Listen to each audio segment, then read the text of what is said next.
오늘은 정말 많은 분들이 궁금해하셨던 주제를 다뤄보려고 해요. 바로 나이가 들면서 몸에 생기는 변화와 집에서 쉽게 할 수 있는 관리법에 대한 이야기입니다. 지난주에 댓글로 한 분이 이런 고민을 남겨주셨어요. 선생님, 요즘 아침에 일어나기가 너무 힘들어요. 예전엔 6시면 자연스럽게 눈이 떠졌는데 지금은 8시가 되어도 몸이 무겁고 개운하지 않아요. 그리고 조금만 움직여도 금세 숨이 차고 피곤해져요. 이런 게 다 나이 때문인가요? 비슷한 경험 있으신 분들 많으시죠? 저도 솔직히 말씀드리면 60이 넘어가면서 비슷한 걸 느꼈어요. 특히 계단 오르기가 부담스러워지더라고요. 예전에는 3층까지 뛰어 올라가도 괜찮았는데 어느 순간부터는 2층만 올라가도 심장이 두근두근하고 숨이 가빠오는 거예요. 그리고 또 하나 잠 문제도 있었어요. 밤에 잠들기는 하는데 자꾸 깨고 아침에 일어나도 잔 것 같지 않고 이런 증상들이 계속 반복되니까 아, 나도 이제 늙었구나 하는 생각이 들더라고요. 그런데 알고 보니 이런 증상들이 단순히 나이 때문만은 아니었어요. 우리 몸에 일어나는 변화를 제대로 이해하고 적절히 관리하면 많이 개선될 수 있다는 걸 알게 됐습니다. 오늘 여러분과 함께 이런 변화의 원인을 알아보고 집에서 쉽게 할 수 있는 건강관리법에 대해 자세히 이야기해 보려고 해요.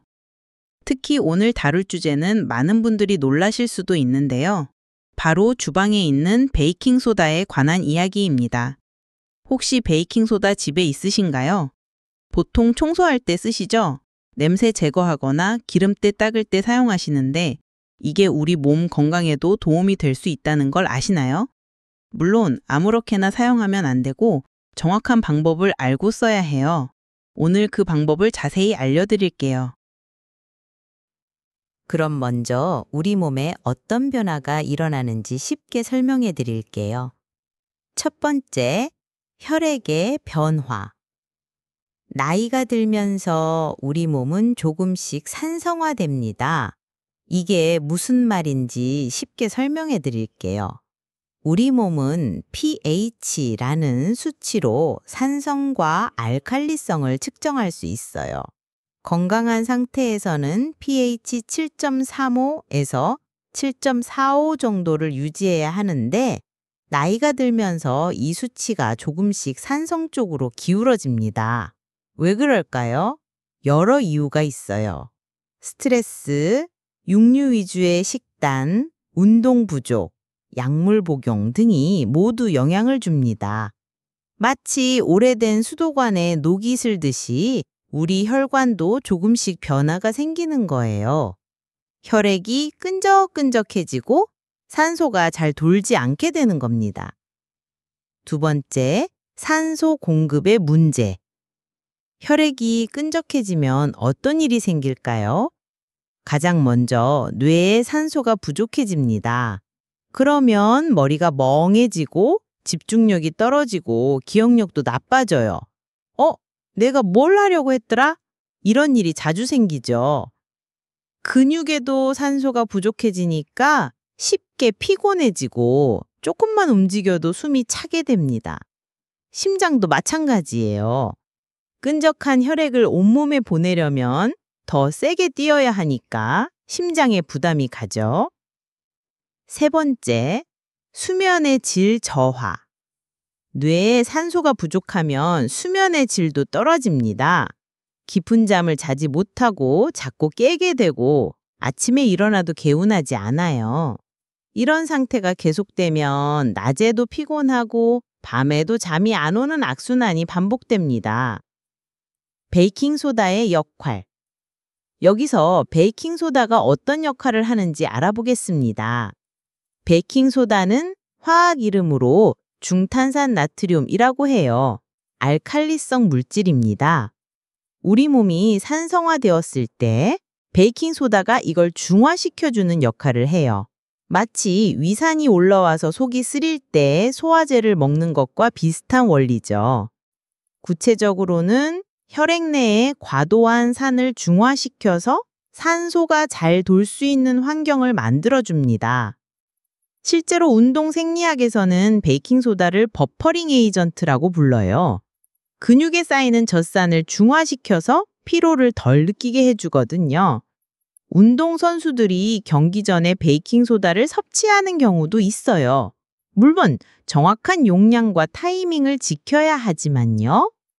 한 연구에서는 베이킹소다를 적절히 섭취한 그룹이 그렇지 않은 그룹보다 운동 지속 시간이 길어지고 피로 회복이 빨랐다는 결과도 나왔어요. 이런 원리가 일반인들에게도 적용될 수 있다는 거죠. 하지만 여기서 가장 중요한 건 올바른 사용법입니다. 실제 사례, 잘못된 사용법.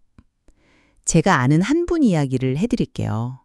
70세 되신 분인데 베이킹소다가 몸에 좋다는 얘기를 들으시고 많이 먹으면 더 좋겠지 하시면서 하루에 여러 번 큰 숟가락으로 한 가득씩 드셨어요. 처음 며칠은 속이 시원한 느낌이 들었다고 하더라고요. 그런데 일주일 정도 지나니까 오히려 소화가 안 되기 시작했어요. 음식을 먹어도 속이 더부룩하고 트림도 자주 나고 밤에 잠도 잘 못 자시게 됐죠. 병원에 가보니 위산이 너무 중화되어서 소화 기능이 떨어진 거였어요. 베이킹소다를 너무 많이, 너무 자주 드신 게 문제였던 거죠. 올바른 사용법, 5가지 원칙. 그래서 올바른 방법을 정확히 알려드릴게요. 첫 번째, 양을 정확히 지키세요. 티스푼 반 정도, 그러니까 약 1에서 3g 정도가 적당해요. 손톱 크기만큼이면 충분합니다. 절대 많이 드시면 안 돼요. 두 번째, 타이밍이 정말 중요해요. 반드시 아침 공복에 드세요. 위에 음식이 없는 상태에서 먹어야 해요.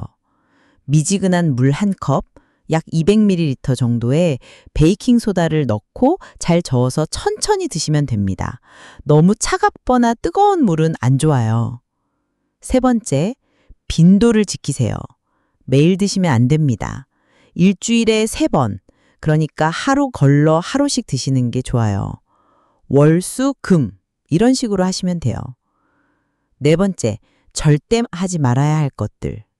식사 후에는 절대 드시지 마세요. 소화를 방해할 수 있어요. 저녁이나 밤에는 드시지 마세요. 잠이 안 올 수 있어요. 다른 약물과 함께 드시지 마세요. 약물 흡수에 영향을 줄 수 있어요.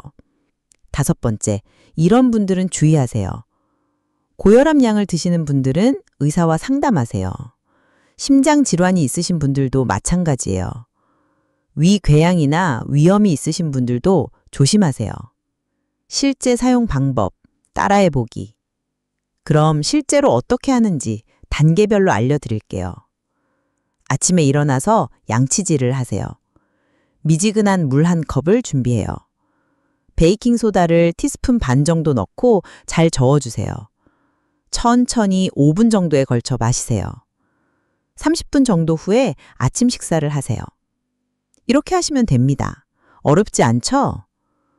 효과를 느끼는 시기. 많은 분들이 언제쯤 효과를 볼 수 있나요? 라고 물어보세요. 개인차가 있지만 보통 2에서 3주 정도 꾸준히 하시면 조금씩 변화를 느끼실 수 있어요. 아침에 일어나기가 조금 편해지고, 낮에 피로감이 덜하고, 밤에 잠도 조금 더 깊게 주무실 수 있어요. 하지만 너무 성급하게 기대하지는 마세요. 우리 몸은 천천히 변화하거든요. 지금까지 베이킹소다를 활용한 건강관리법에 대해 자세히 알아봤는데요. 핵심 포인트 정리, 다시 한번 정리해 드릴게요. 나이가 들면서 몸이 산성화되고 이로 인해 여러 증상이 나타날 수 있어요. 베이킹소다는 이런 산성화를 중화시켜주는 역할을 해요. 하지만 정확한 방법으로 사용해야 효과가 있어요. 양, 타이밍, 빈도를 꼭 지키세요. 꾸준히 하는 게 중요해요. 추가 건강관리 팁. 베이킹소다만으로는 한계가 있어요. 다른 건강관리도 함께 해주시면 좋겠어요. 적당한 운동, 하루 30분 정도 걷기.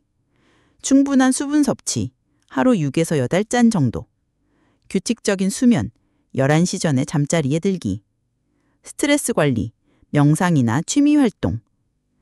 많은 분들이 나이가 들면서 이제 끝났다고 생각하시는데 저는 그렇지 않다고 생각해요. 우리 몸은 생각보다 똑똑하고 적응력이 좋아요. 올바른 방법으로 조금씩 도움을 주면 스스로 회복하는 능력이 있거든요. 베이킹소다는 마법의 약이 아닙니다.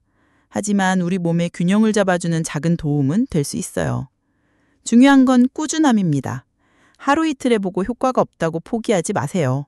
우리 몸은 천천히 변화해요. 그리고 무엇보다 여러분 자신을 믿으세요. 60대, 70대가 되어도 건강하게 살 수 있습니다.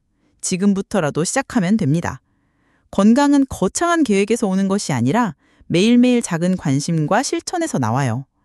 오늘 말씀드린 베이킹소다 활용법도 그런 작은 실천 중 하나예요. 오늘 내용이 도움이 되셨다면 좋아요 버튼 눌러주시고 구독과 알림 설정도 해주세요. 가족들과도 함께 나눠보시면 좋겠어요. 그리고 댓글로 여러분의 경험담이나 궁금한 점들을 남겨주세요. 다음 영상 주제로 활용하겠습니다. 다음 영상에서는 또 다른 건강 정보로 찾아뵙겠습니다. 항상 건강하시고 행복하세요. 감사합니다.